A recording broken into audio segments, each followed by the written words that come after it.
Experiencia Apps, el podcast para el diálogo. Bienvenidas y bienvenidos a un episodio más de Experiencia Apps, el podcast para el diálogo.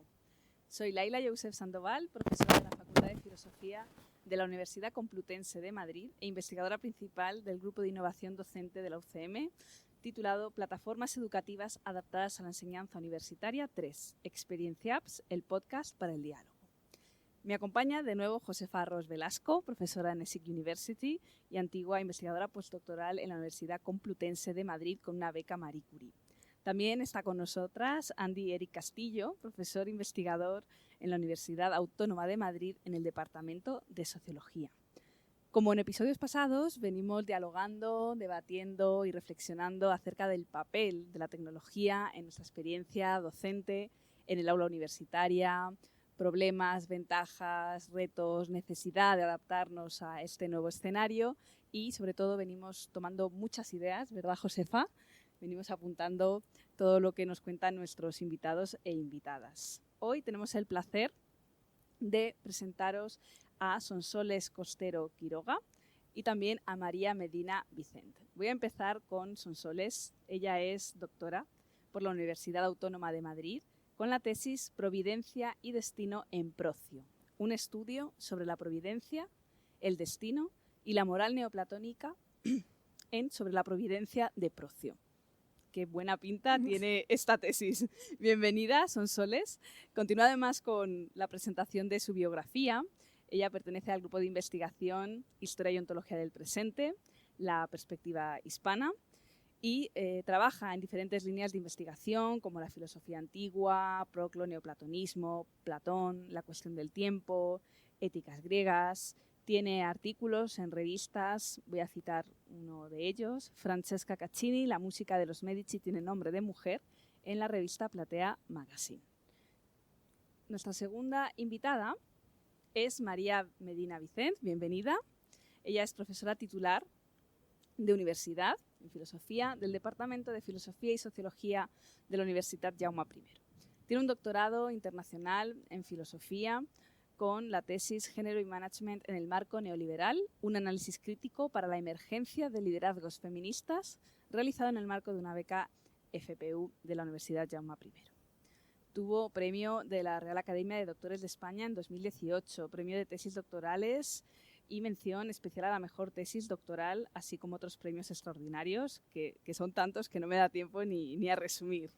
Ha obtenido también premio de jóvenes investigadores, investigación y género, y consta de diversos másteres, máster interuniversitario en ética y democracia, también en igualdad y en género, y en investigación aplicada en estudios feministas. Precisamente, algunos de sus temas de investigación son la teoría política feminista, la ética económica y empresarial, los discursos gerenciales y, evidentemente, es autora también de numerosos artículos y voy a citar la obra Mujeres y discursos gerenciales hacia la autogestión feminista, publicado en 2020 en Comares. Bueno, ¿has visto qué invitadas tenemos hoy? Tenemos invitadas de lujo.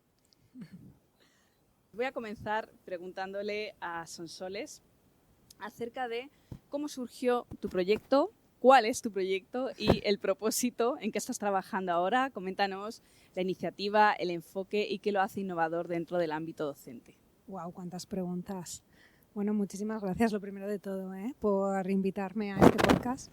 Pues básicamente el proyecto se llama Birds of Knowledge, Network of Education, algo así como portadores del conocimiento y estándares de educación o redes de educación. Suena un poco extraño, ¿no? Porque de repente es como que habéis presentado a alguien con la típica tesis doctoral en filosofía antigua y de repente os está hablando de redes de contacto. Este proyecto surge un poco derivado de esa duda, ¿no?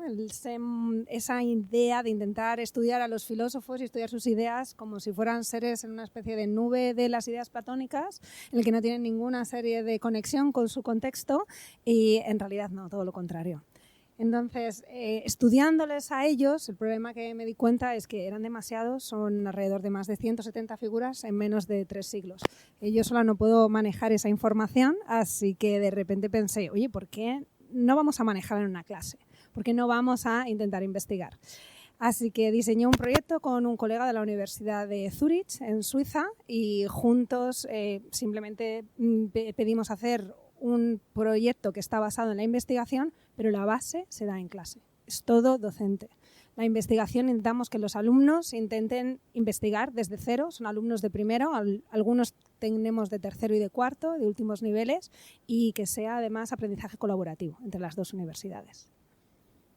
Bueno, me parece interesantísimo. Además, yo he tenido la oportunidad de escuchar a Sonsoles en otros ámbitos, en otros foros, y ya veía, ya atisbaba esa capacidad magnífica que tiene de combinar estudios clásicos, vamos a decir, con una capacidad de expresión totalmente conectada con lo que el público y, en este caso, los alumnos y las alumnas necesitan para estar realmente interesados por ese asunto, y me parece muy meritorio. De hecho, si entrara en una de tus clases, me gustaría que me contaras qué vería. Descríbenos una sesión típica, la dinámica, la interacción con los estudiantes, qué métodos utilizas. Bueno, mis clases cada día son muy cambiantes. A mí es que me aburre dar la misma clase, venir con los típicos papeles que llevo años y años dando, eso me aburre mucho. Entonces, cada clase es cambiante. La clase, por ejemplo, de hoy, que hace 2 horas que la acabo de terminar, ha habido una primera parte en la que he cogido unos textos, les he empezado a hacer preguntas a los estudiantes. Los estudiantes nunca se habían enfrentado antes con esos textos. Yo me he dado cuenta que muchos estudiantes, hay que ser consciente que como profesor no solo van a dar mi asignatura, tienen muchísimo que hacer y además tienen muchísimo más fuera de la universidad, tienen una vida. Entonces, a mí me gusta mucho que trabajen mucho en el terreno de clase, vamos a verlo. Y aunque les das los textos la semana anterior, normalmente suelen leérselo 5 minutos antes.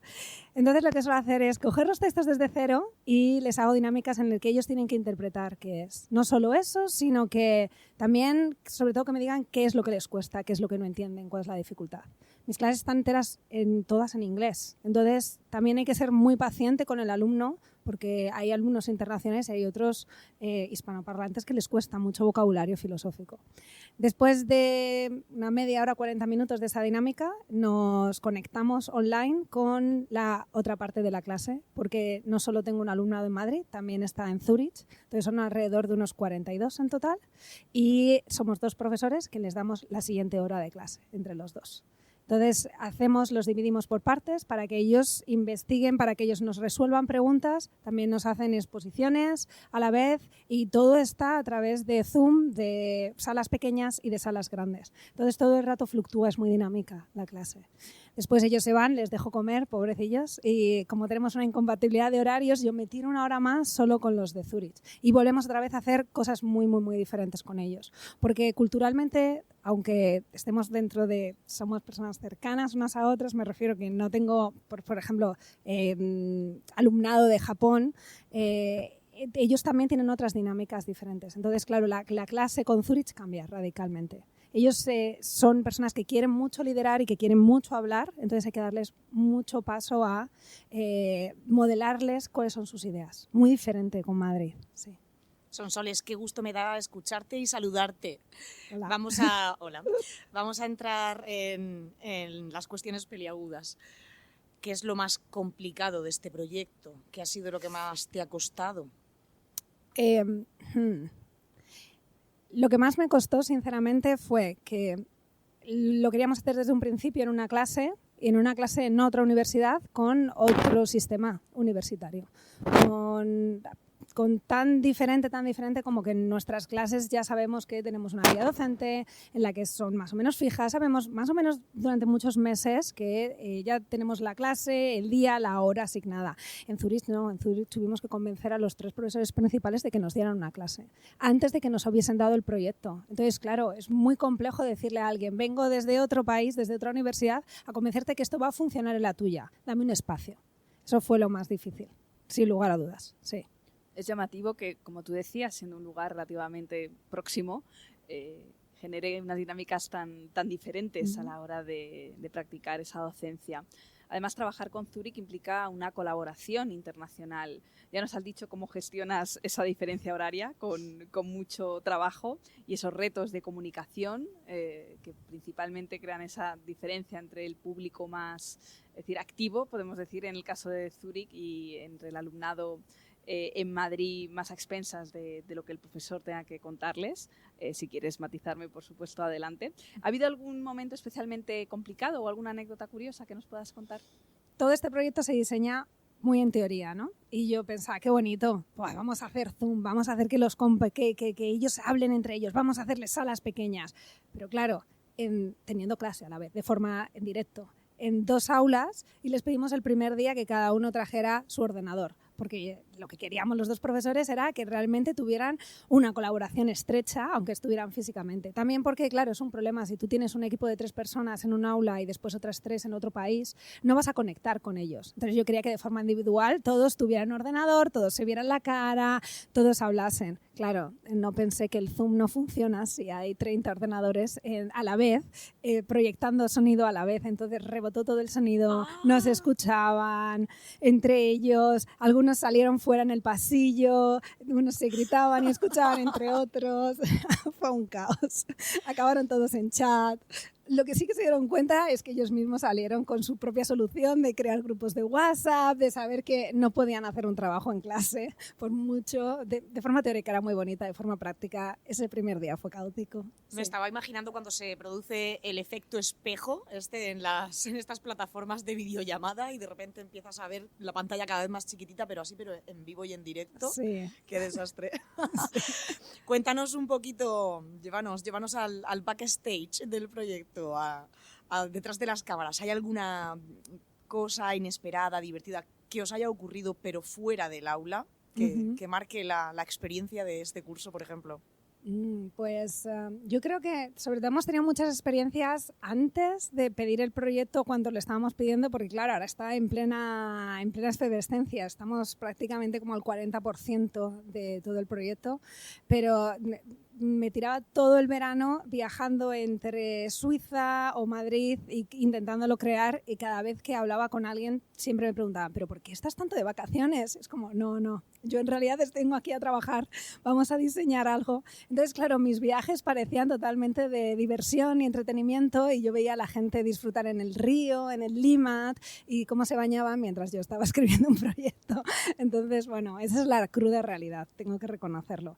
Pero sí, luego la cosa positiva como backstage es que parece ser que ha ayudado mucho a justamente parte de los que nos llevan el proyecto en Suiza a crear nuevos modelos de interacción. Ellos no estaban tan acostumbrados a docencia colaborativa en Zoom. Entonces ahora están abriendo muchas más posibilidades porque ven que las dinámicas sí que pueden ser activas.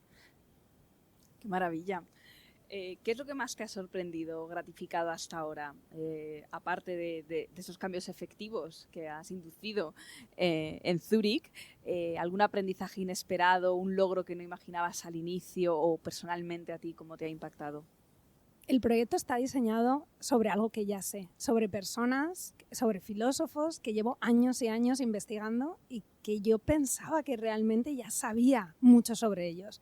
Cada día que voy a clase y un alumno me presenta información que ha encontrado, es como una eureka para mí. Es algo totalmente novedoso. Entonces soy capaz de ver esas mismas personas que para mí son tan conocidas con otros ojos a través del alumnado. Eso nunca me lo esperé.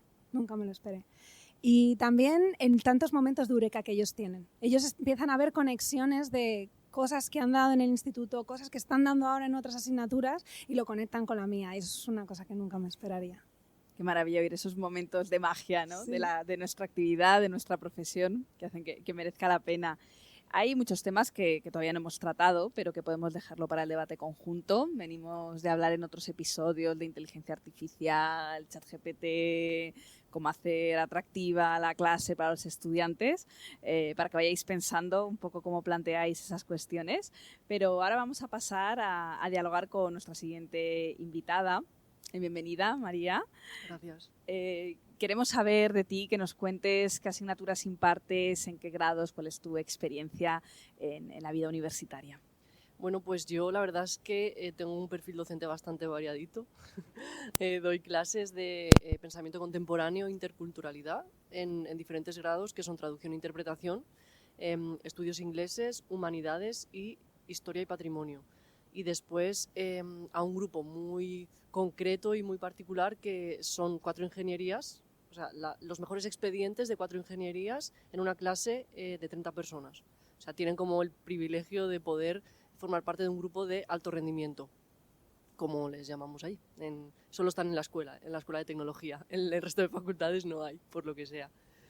Entonces, claro, son públicos bastante diversos y muy diferentes entre ellos, lo que supone retos constantes para adaptar el temario y para tratar de atraerlos al mundo de la filosofía, cosa que es para, por ejemplo, los ingenieros, y digo los ingenieros porque suelen ser la mayoría hombres, es muy complicado, porque no entienden qué haces ahí. O sea, cuando te ven aparecer, lo primero que se plantean es ¿qué quiere esta persona?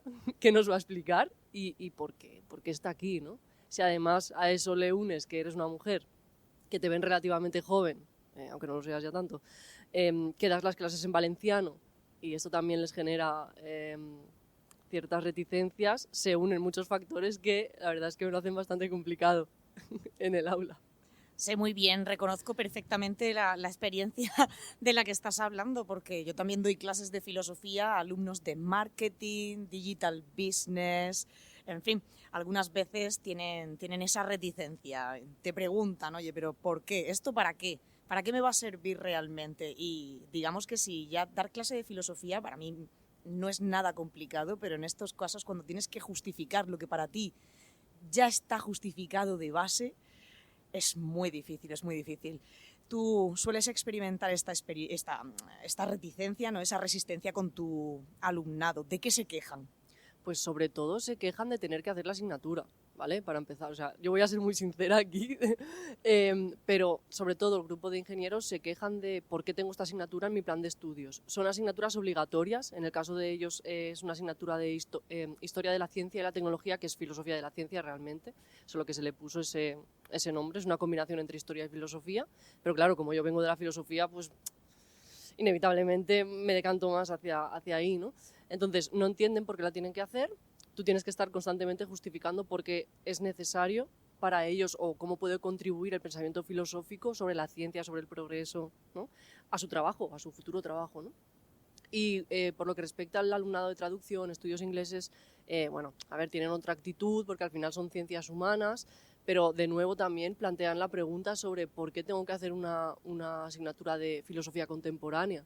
Y claro, ahí tienes que tener tenerlo muy claro, tener muy claro cuál es tu papel ahí, cómo puedes contribuir a su desarrollo personal y también como futuros profesionales, y ser muy concreta, creo yo, ¿no? Que al final también como que esa tendencia que tenemos, o yo la tengo, ¿no? A veces de ser demasiado abstracta, no funciona en estos grupos. ¿Funciona más en el grupo de humanidades? Por ejemplo, sí, ahí funciona más porque están más acostumbrados a este lenguaje. Pero en el caso del resto de grupos, si, por ejemplo, explicas de forma muy abstracta, los vas perdiendo, ¿no? Yo lo veo en durante la explicación. Entonces, su queja, por ejemplo, en este sentido, sería cuando para ellos lo complicas demasiado, ¿no? Es como, ¿puedes resumir eso en una frase? Y yo, si pudiese lo haría, ¿no? Pero no puedo, precisamente porque esto es muy profundo y es complejo y es muy abstracto. Si lo reduzco a una frase es porque no es tan profundo, ¿no? Entonces su principal queja es esa, ¿no? ¿Por qué tengo que aprender esto si he escogido no estudiarlo conscientemente? Y ¿por qué tenemos que hablar o por qué das las clases de forma tan abstracta? Porque me pierdo, ¿vale? Me pierdo, tengo que hacer el esfuerzo de estar todo el rato siguiéndote en conceptos que no conozco y que me resultan demasiado lejanos. Y eso se quejan mucho y ahí está el reto también. Nos estamos mirando aquí todas y todos, sintiéndonos muy identificados, quien no ha vivido ese momento de tener, como dices tú, que extra justificar el papel o la importancia de esa asignatura de humanidades. Andy ha pedido la palabra, pero yo tengo la curiosidad, y sé que Josefa y seguramente Sonsoles también, de cómo le respondes directamente a ese por qué. Bueno, primero, que es obligatoria y la tienen que aprobar. Muy bien, ¿vale? así se habla. Eso para empezar. Segundo, que en los estudios de traducción y estudios ingleses, si es una asignatura de filosofía contemporánea e interculturalidad, evidentemente cuando tú te enfrentas a un proceso de traducción e interpretación, ¿no? De un texto, de un discurso, estás leyendo a otra cultura. Para leer a otra cultura necesitas primero saber o ser consciente de qué valores tienes tú en tu propia cultura, que no son conscientes ni de eso, ¿no? Y también adoptar una actitud más abierta, que por desgracia yo de lo que me doy cuenta es de que sus mentes están como un poco cerradas, ¿no? Entonces, ni la autocrítica la ponen en práctica muchas veces, ni tampoco la mirada hacia otros lugares. Entonces, ese es uno de los argumentos que les doy, ¿vale? Pero creo que les convence más el primero, que la tienen que aprobar porque es obligatoria. Pero bueno, a lo largo de las clases intento demostrarles que de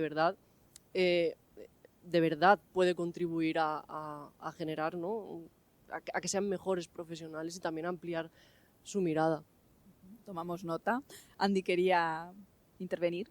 Sí, bueno, a raíz de lo que decía María y sobre todo el comentario que proponía Josefa, yo me encontré una situación bastante similar en el contexto de ética de la empresa, en responsabilidad social corporativa, allí en la Autónoma, con alumnos que son afines a la materia.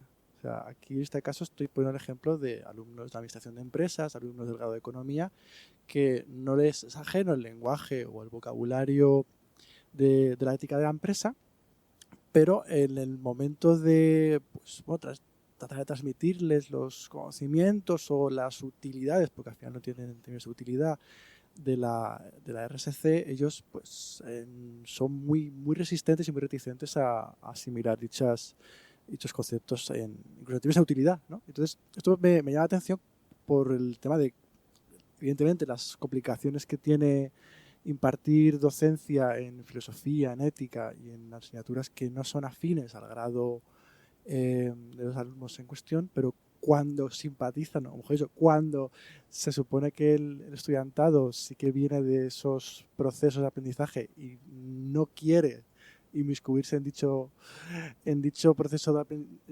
educativo, pues yo creo que es como un desafío extra, ¿no? Y de hecho yo creo que nos lleva a problemas que quizás en el ámbito de las soluciones tecnológicas, ¿no? De las propuestas que se comentaba aquí anteriormente, pues quizás puede ayudar, ¿no? Eso en el juego, ¿no? Lo que comentábamos en otro podcast, la idea de incluir juegos en lo que sería el aula. Pero bueno, era un poco aportar la experiencia personal a este respecto. Yo estaba tratando de imaginarme cómo me sentiría si cuando decidí estudiar filosofía me hubiesen metido una asignatura de veterinaria o de cirugía. Pero claro, es que no es lo mismo. Yo era kamikaze, me cogí una asignatura de quinto de matemáticas de estadística. Pero bueno, pero al menos lo elegías tú, que es algo distinto a lo que comenta María. ¿Y qué les gusta? Algo tiene que haber, aparte de las quejas, ¿hay alguna parte que al final les enganche, que acabe gustándoles? Me gustaría pensar que yo, mi forma de dar clase, pero después cuando veo las evaluaciones docentes... Ya estamos con las evaluaciones docentes.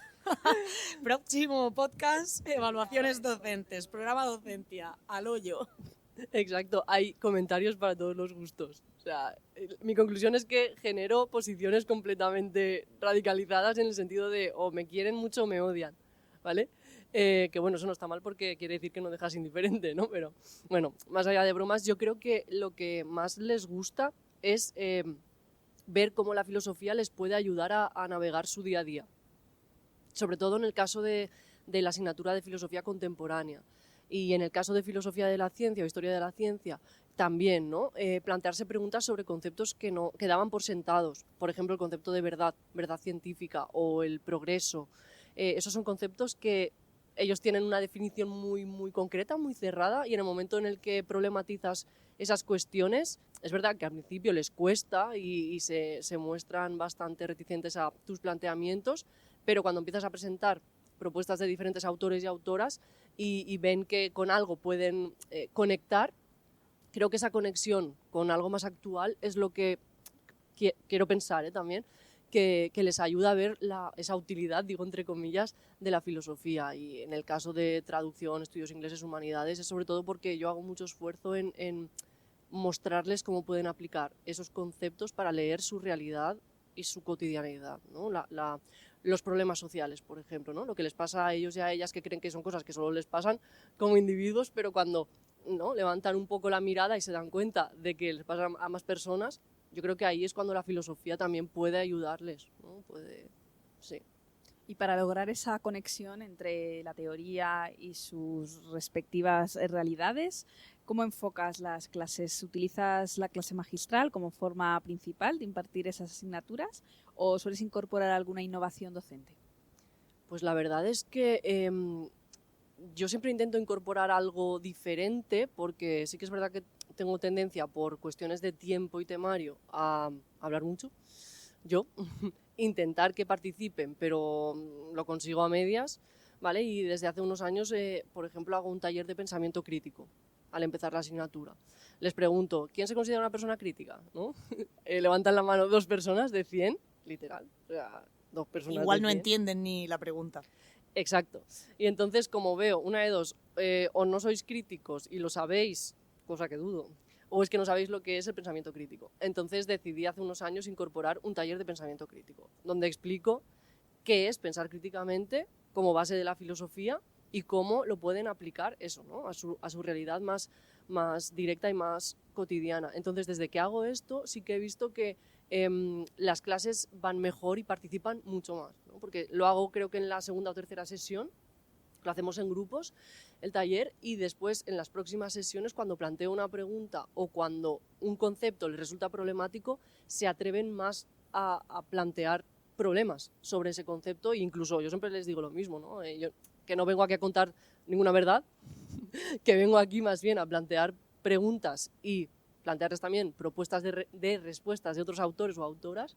Entonces, como que se acogen mucho a esa idea y van ellos, ¿no? Y ellas como participando, ¿no? y aclarando cuestiones que si no supiesen lo que es pensar críticamente no harían, ¿no? Tampoco digo que sea aquí un movimiento masivo, que revolucione sus mentes, pero sí que es verdad que pasan pues de participar 1 o 2 personas a participar, pues yo qué sé, 10, 15, ¿no? Como que va variando más. ¿Y usas mucho las TICs? ¿Metes mucho la tecnología en las clases? Pues la verdad es que no. Te mentiría si te dijese que, a ver, algún Kahoot hago, Socrative también he utilizado alguna vez. Sí que es verdad que utilizo muchas películas, por ejemplo, sí que utilizo muchísimas, que por cierto me tengo que pagar yo, ¿no? Filming y todo esto. Ya ¿Les vas a poner adolescencia? No la he visto, pero me la he notado. Pero no suelo utilizar muchas tecnologías, la verdad. Es una decisión que tomas conscientemente de no utilizarlas porque no confías en que esa introducción de la tecnología en el aula vaya a aportar nada. Es más, hay personas a las que les da pereza porque consideran que tener que introducir las TICs en el aula te va a implicar más trabajo de preparación de las propias clases. Yo, en mi caso, no es que lo haya pensado mucho. Yo la verdad es que creo que soy un poco convencional en eso. De hecho, antes lo estaba hablando con Eric fuera, ¿no? Porque estamos en un grupo de innovación educativa en la Universitat Jaume I, que se llama Equipo Docente de Ética y Filosofía, y estamos trabajando en un proyecto para incentivar o recuperar la lectura crítica, ¿vale? Y el pensamiento crítico.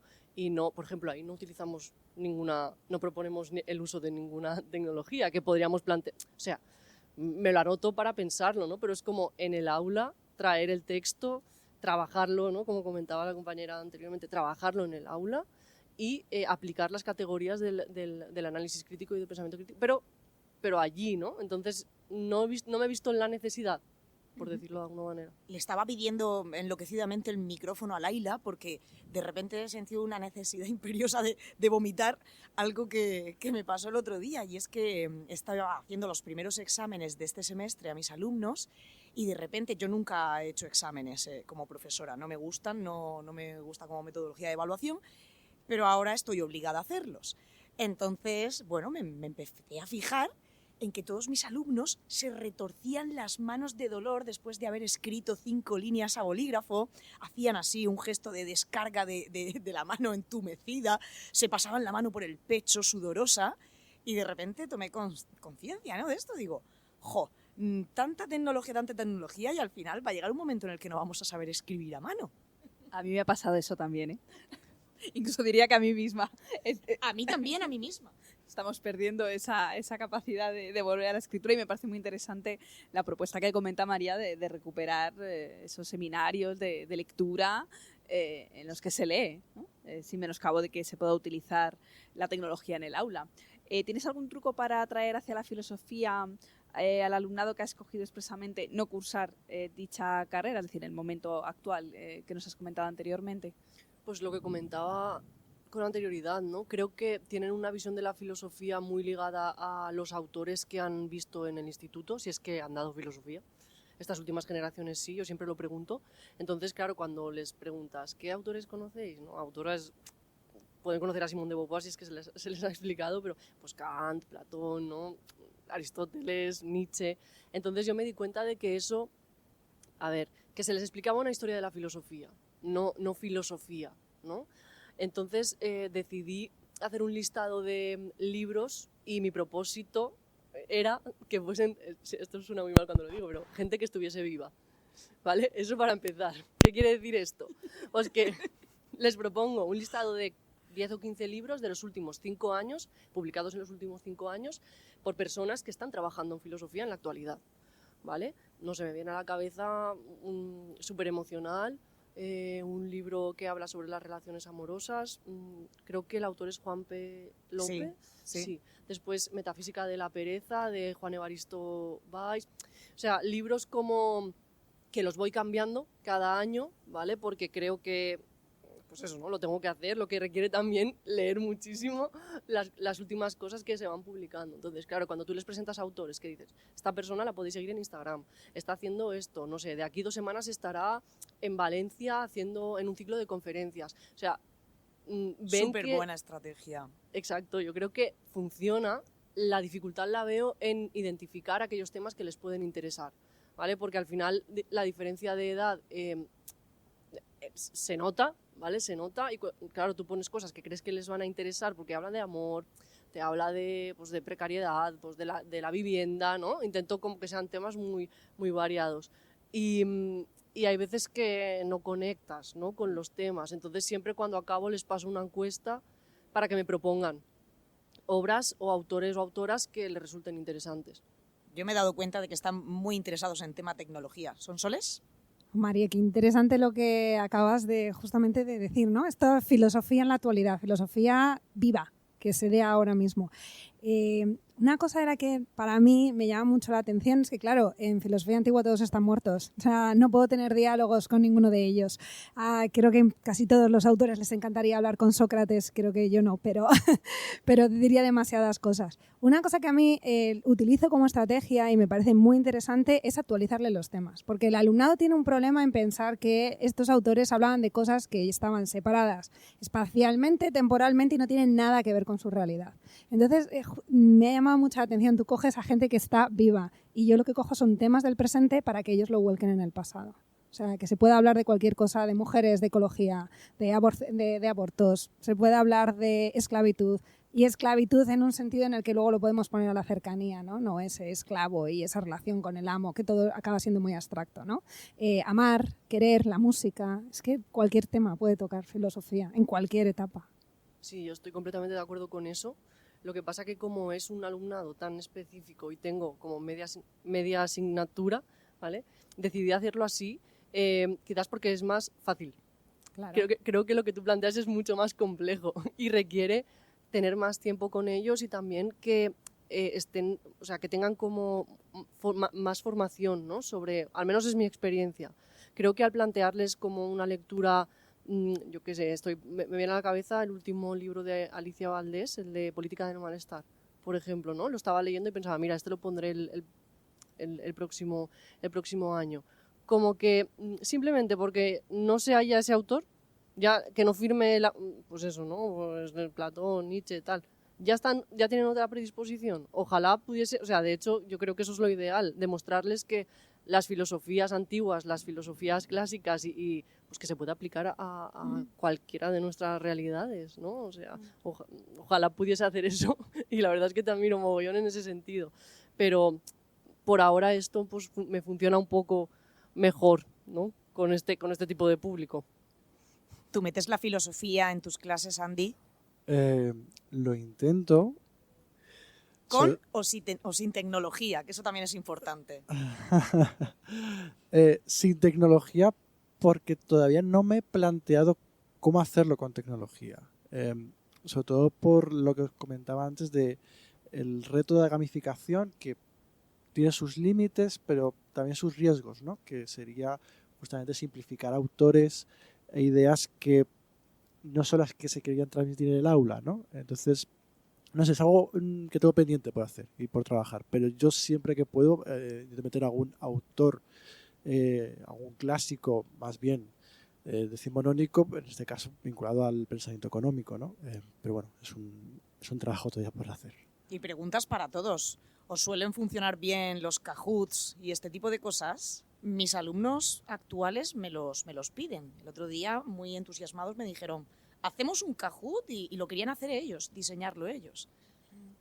A mí, por ejemplo, lo que me ocurre es que yo les dejo, la dinámica que tengo con ellos es que les hago que cada semana un grupo sea como el protagonista. Yo le llamo los traumaturgos. Entonces ellos tienen que ser los que llevan la batuta de mi clase. Ellos tienen que proponer actividades y son muy creativos. Son los mismos que hacen Kahoot, son los que te crean, los que pintan cosas para representarte ideas que para ellos les cuestan. O sea, han salido con obras de teatro cortitas de 5 minutos, reinterpretando un texto. Si les dejas la creatividad y ellos se ven que el espacio es seguro, son capaces de hacerte muchísimas cosas. Y todo al final acaba siendo tecnológico, siempre, siempre. Yo creo que es porque han aprendido. El Kahoot ya para ellos es como el invento del pasado. Hay una pregunta ineludible que hay que incorporar a la conversación y es acerca de vuestra opinión sobre el uso de ChatGPT, inteligencia artificial.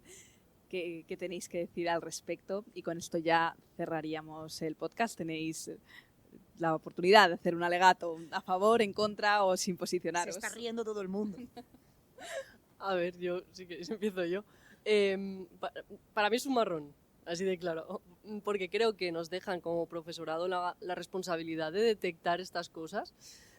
A mí a veces me resulta muy complicado, la verdad, y a veces muy fácil, porque un ejemplo, ¿vale? Una anécdota. Un alumno subió un trabajo y era un ensayo pequeñito en el que pensaban sobre eso, sobre la noción de progreso en ciencia tal, a partir de unas lecturas. Y empezaba el trabajo, que lo hizo en inglés, que ya dices, bueno, a ver, no sé, ¿sabes? La primera frase era, yo solo soy una inteligencia artificial, pero... No, en plan, ¡Qué barbaridad! y, claro, en ese caso es muy fácil, ¿no? Y pensé, sí que eres artificial, sí. Tu inteligencia sí es artificial. Pero claro, hay otros casos en los que a mí me resulta complejo y me plantea la pregunta de si tendremos que replantearnos las actividades que les proponemos. Pero claro, cuando yo planteo la actividad de hacer un trabajo de investigación, ¿cómo sustituyo eso? ¿No? ¿Cómo aprenden a escribir? ¿Cómo aprenden a investigar? ¿Cómo aprenden a pensar? A mí estas preguntas me surgen constantemente y la verdad es que no tengo una respuesta. Tengo como miedos, ¿no? Y frustraciones en este sentido, porque creo que al final, al adaptarnos al miedo a que utilicen la inteligencia artificial de un modo que no sea el correcto, estamos dejando de lado, pues por ejemplo, la lectura que tienen que hacer ellos, una lectura que tienen que hacer ellos, una redacción que tienen que hacer ellos, unas decisiones de investigación, ¿no? Que tienen que tomar ellos y ellas, y que forma parte del proceso. Entonces, claro, no sé, es como la pescadilla que se muerde la cola. Al menos en este caso, cuando uno le pide a la inteligencia artificial que te ayude a tomar decisiones, siempre advierte, yo no te voy a decir qué tienes que hacer, pero sí que es cierto que a mí, yo es que lo hago, yo de vez en cuando le pregunto a ChatGPT, hace poco le pregunté, ¿en qué pueblo es mejor para vivir en Madrid? Y entonces te hace como, yo ahora le pregunto todo a ChatGPT, ¿qué ceno esta noche? Me he enganchado, soy una adicta. Entonces te hace como listados de, mira, yo pienso que si te gusta el campo deberías tirar más por esta parte. Si te gusta más la sierra y te lo puedes permitir, en Madrid están también estas zonas que están... Y es como charlar con un amigo que sabe un poco de todo. Andy. Yo me he encontrado situaciones extrañas en el aula en el cual pues los alumnos usan ChatGPT, es una realidad, ¿no? La gran mayoría lo usa, una herramienta útil como un buscador, pero en otros casos una especie como de bastón innecesario cuando ya sabes caminar. Y una anécdota muy muy breve, una práctica en el aula, reacción con apuntes y demás, un alumno copiando literalmente de ChatGPT a mano, lo cual dices, no tiene mucho sentido, ¿no? Es como redundante, pero era incapaz él de expresar con sus propias palabras lo que tiene que poner en la práctica. Entonces, pregunta a pregunta fue preguntando en el chat y fue copiándolo en la hoja. Insólito, pensé que era insólito, pero bueno. Yo creo que es algo que, como dice María, hay que dar una vuelta.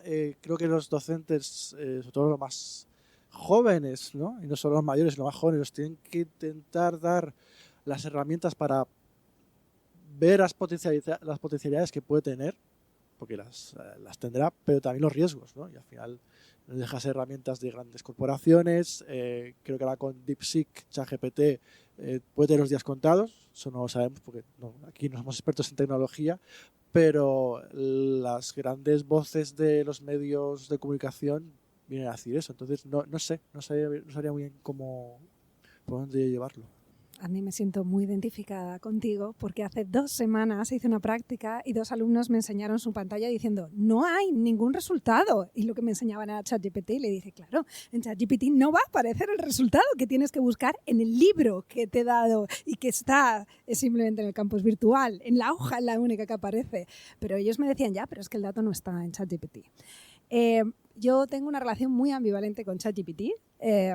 Soy muy partidaria de usarlo en el aula para ver la limitación que tiene. El curso anterior di una clase de ética y en una de las clases les dije vamos a coger esta realidad que está y vamos a usarla todas y vamos a ver hasta qué límite podemos llegar. Entonces les replanteé que les hicieran que tuviera una conversación filosófica con ChatGPT hasta que llegasen a un límite y que vieran cuál es la respuesta.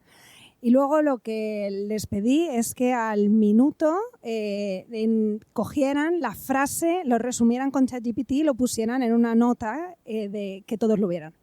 Lo pusimos en la pantalla, los resultados eran prácticamente iguales y lo más triste de todo es que, claro, eran resultados vacíos. Ellos mismos se dieron cuenta que el uso de la tecnología llevaba a que simplemente iban a tener una conversación de bar.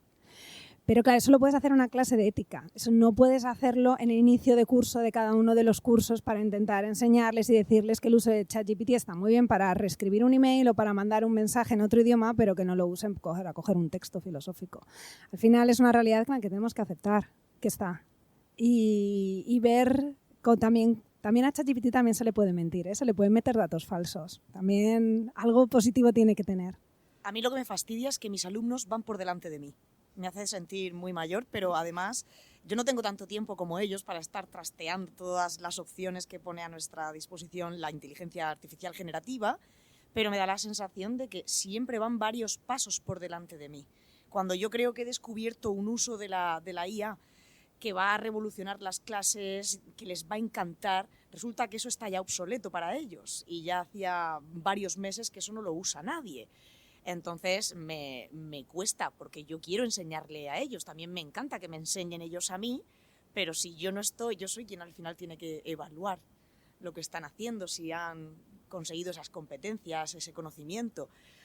Y si van por delante de mí hasta el punto de que ya no soy capaz de darme cuenta, de reconocer dónde terminas tú y dónde empieza la inteligencia artificial, es un problema. Con el texto es muy fácil, a mí me parece, porque tú sabes que un alumno de 18 años, de una carrera de ingeniería informática o lo que sea, ni de filosofía, no escribe así.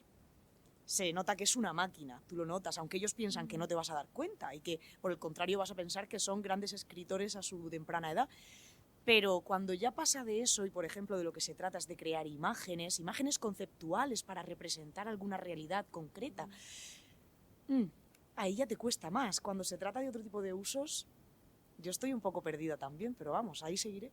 Es evidente que estamos en una etapa quizás de transición, de que todavía no estamos del todo adaptadas y adaptados a todos los usos. Tampoco el estudiantado parece del todo consciente o adaptado a una realidad que va cambiando ella misma, ¿no? Con lo cual hace difícil esta aceleración conseguir una posición fija tanto de su parte como de la nuestra. Y por eso mismo tenemos que seguir discutiendo y reflexionando en próximos capítulos acerca de este impacto de la tecnología en el aula universitaria. Agradecemos muchísimo a Sonsoles, a María, a Andy, a Josefa por estar aquí presentes, a nuestros oyentes y despedirme diciendo que nos escuchamos en el siguiente episodio de Experiencias, el podcast para el diálogo. ¡Lo he dicho bien!